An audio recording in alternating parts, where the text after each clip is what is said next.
జై శ్రీమన్నారాయణ.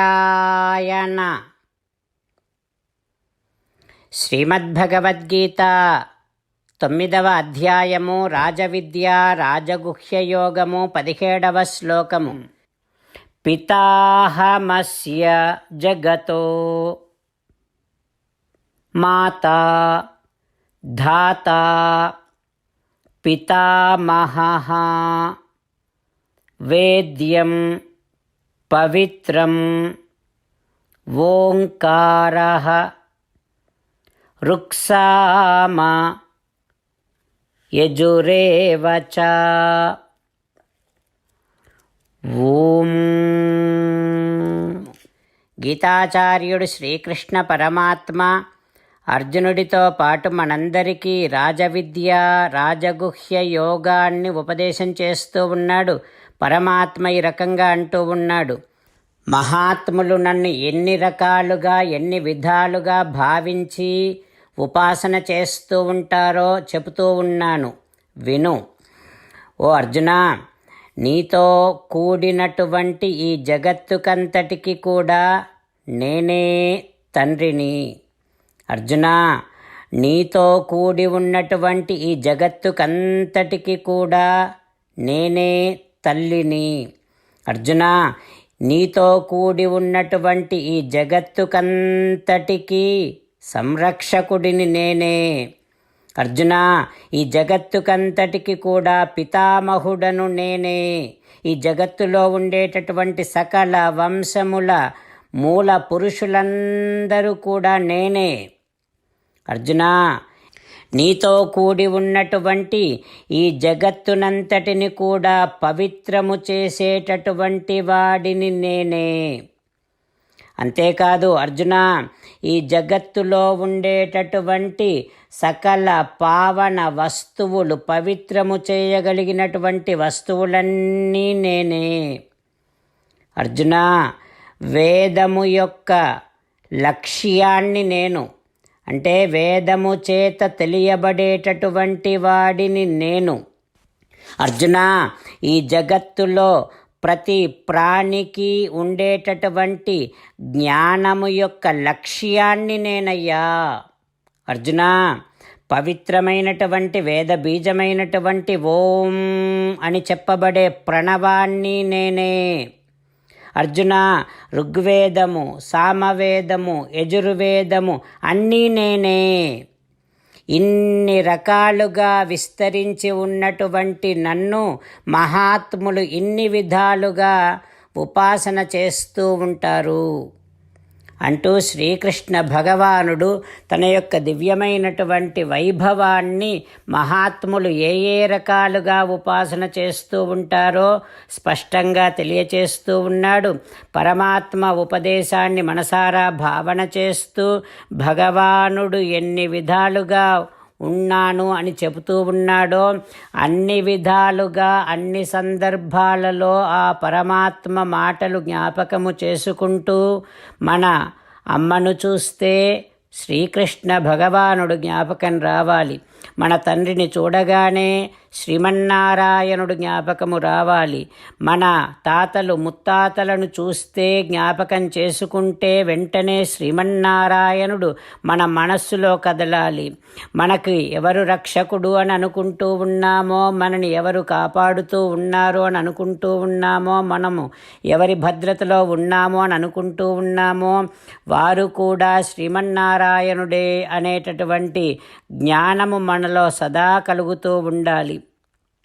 అంతేకాకుండా మనలో జ్ఞానము ఉంది అని అనుకున్నప్పుడు ఈ జ్ఞానానికి కేవలము ప్రాపంచిక విషయములను తెలుసుకోవటమే లక్ష్యము కాదు, సాక్షాత్తుగా శ్రీమన్నారాయణుడిని తెలుసుకోవటమే, శ్రీమన్నారాయణ వైభవాన్ని తెలుసుకోవటమే మన జ్ఞానానికి లక్ష్యము అనేటటువంటి విషయాన్ని పదే పదే జ్ఞాపకము చేసుకుంటూ ఓం అని ప్రణవోపాసన ద్వారా శ్రీమన్నారాయణుణ్ణే ఉపాసన చేస్తూ ధ్యానము చేస్తూ సకల వేదములు ఆ శ్రీమన్నారాయణుడే అనేటటువంటి చలించని విశ్వాసము శ్రీమన్నారాయణుని యందు కలిగి ఉంటూ శ్రీమన్నారాయణుని యందే ఏకాగ్రమైన భక్తిని కలిగి ఉంటూ ఆ శ్రీమన్నారాయణుణ్ణే శరణు వేడుకుంటూ మన జన్మను సార్థకము చేసుకునే నిరంతర ప్రయత్నము చేస్తూ ఆ పరమాత్మ పలికిన పలుకులను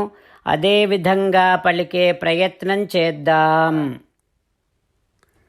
పితాహమస్య జగతో మాతా ధాతా పితామహః వేద్యం పవిత్రమోంకారః రుక్సామయజురేవ చ. అంతేకాకుండా మనం ప్రతిరోజు శ్రీమన్నారాయణుడికి ఒక 8 పనులు చేస్తాం అని మాట ఇద్దాం. ఎందుకంటే శ్రీకృష్ణ భగవానుడు 18వ అధ్యాయములో 65 నుండి 70వ శ్లోకాల ద్వారా శ్రీమద్భగవద్గీత అంతటికీ సారభూతముగా మనకు 8 పనులు చేయమని చెప్పాడు.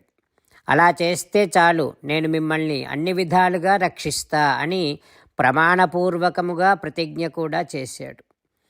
అందుకని శ్రీమద్భగవద్గీతను అంతటినీ విన్న తర్వాత అర్జునుడు కూడా చివరకు కరిష్యే వచనం తవ, కృష్ణ నువ్వు చెప్పినట్టే చేస్తా అని అన్నాడు. కనుకనే భగవానుడు అర్జునుడికి అన్ని విధాల విజయాన్ని అందించాడు. మనం కూడా ప్రతిరోజు శ్రీమన్నారాయణుడికి ఆ రకంగానే మాట ఇద్దాం.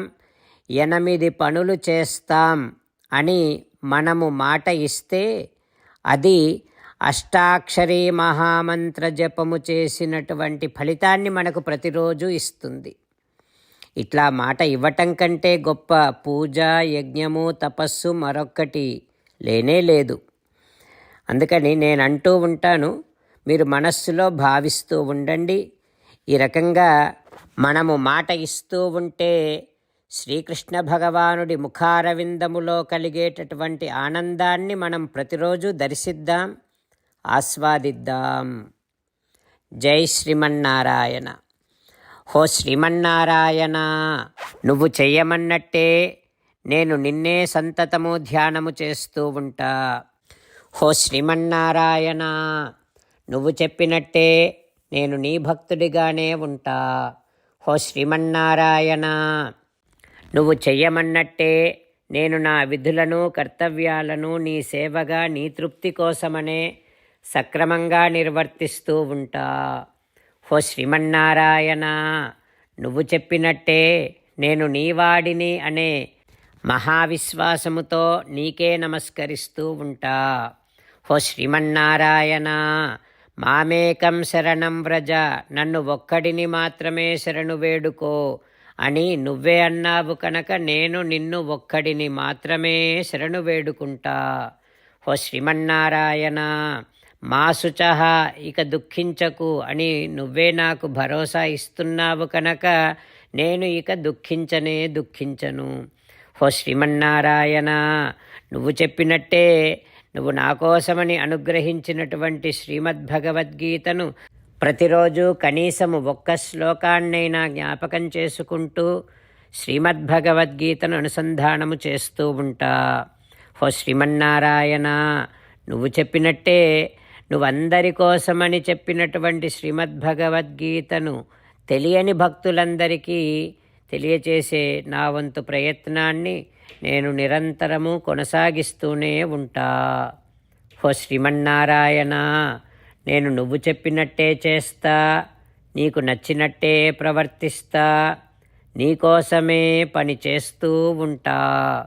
కరిష్యే వచనం తవ. ఇప్పుడు శ్రీమద్భాగవతాన్ని అనుసంధానం చేసుకుందాం. శ్రీమద్భాగవత గ్రంథానికి నమస్కారం. నిగమకల్పతరోర్గలితం ఫలం సుఖముఖాదమృతద్రవ సంయుతం పిబత భాగవతం రసమాలయం ముహురహో రసికా భువి భావుకాః. శ్రీసుఖ యోగీంద్రుల వారికి నమస్కారం.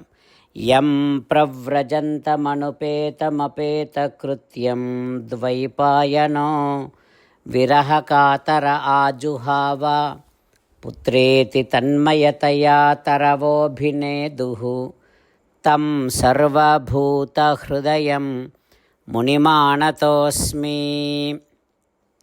నరనారాయణులకు, చతుర్ముఖ బ్రహ్మకు, సరస్వతీదేవికి, వ్యాస మహర్షుల వారికి నమస్కారం. నారాయణం నమస్కృత్య నరం చైవ నరోత్తమం దేవీం సరస్వతీం వ్యాసం తతో జయం ఉదీరయేత్.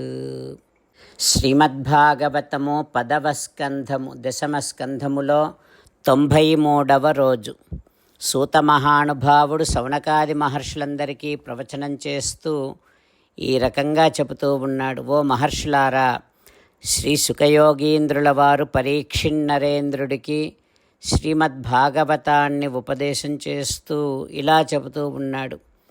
ఓ పరీక్షిన్నరేంద్ర, తృణావర్తుడు సుడిగాలి రూపములో చిన్ని కృష్ణుడిని ఆకాశములోనికి ఎత్తుకుపోగానే కృష్ణుడు బాగా బరువెక్కటం వలన ఇక ఆ తృణావర్తుడు కృష్ణుడిని మోయలేక ముందుకు సాగలేక వదిలేద్దామని అనుకున్నాడు. కానీ చిన్ని కృష్ణుడు ఆ తృణావర్తుడి కంఠాన్ని గట్టిగా పట్టుకోవటం వలన కృష్ణుడిని వదలలేకపోతున్నాడు. అప్పుడు తృణావర్తుడు, ఈ బాలుడు సామాన్యమైన బాలుడు కాడు, అద్భుతమైనటువంటి బాలుడే అని అనుకుంటూ ఉన్నాడు. ఇక కృష్ణుడేమో ఆ తృణావర్తుడి కంఠాన్ని గట్టిగా పట్టుకోవటం వలన వాడి గొంతు పెకలటం లేదు. నిర్గతలోచనః అవ్యక్తరావః న్యపతత్ సహ బాలః వ్యసుర్వ్రజే. మెడ బిగియన్ పట్టుకొని డిగబడియడి బాలకుని చేత పర్వత నిభుంచేన్ విడివడ జాలక వాడు ఊరిబడి బెగడెడు ఖగము భంగి భయమున్ పొందెన్. తృణావర్తుడి గొంతు పెకలటం లేదు.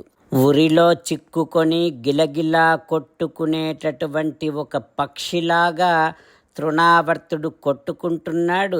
ఇక కాసేపు కాగానే కాళ్ళు చేతులు కూడా కదిలించలేకపోతున్నాడు. కనుగ్రుడ్లు బయటకు వచ్చాయి.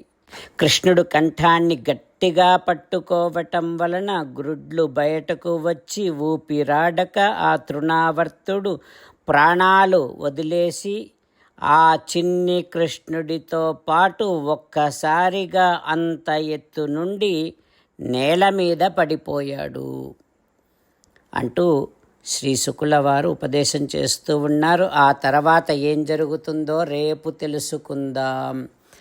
ఓం శ్రీకృష్ణ పరబ్రహ్మణే నమః. ఓం అస్మద్గురుభ్యో నమః. ముకుందమాల. కృష్ణో రక్షతు నో జగత్రయ గురుః కృష్ణం నమస్యామ్యహం. కృష్ణే నామరశత్రవో వినిహతాః కృష్ణాయ తస్మై నమః. కృష్ణాదేవ సముత్థితం జగదిదం కృష్ణస్య దాసోऽస్మ్యహం.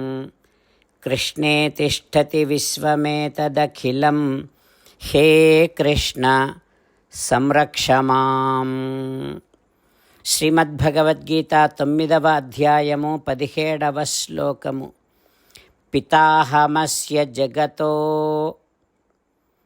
మాతా ధాతా పితామహః వేద్యం పవిత్రమోంకారః ఋక్సామయజురేవ చ. పితాహమస్య జగతో మాతా ధాతా పితామహః వేద్యం పవిత్రమోంకారః ఋక్సామయజురేవ చ. శ్రీమన్నారాయణ కరిష్యే వచనం తవ. సర్వం శ్రీకృష్ణార్పణమస్తు. జై శ్రీమన్నారాయణ.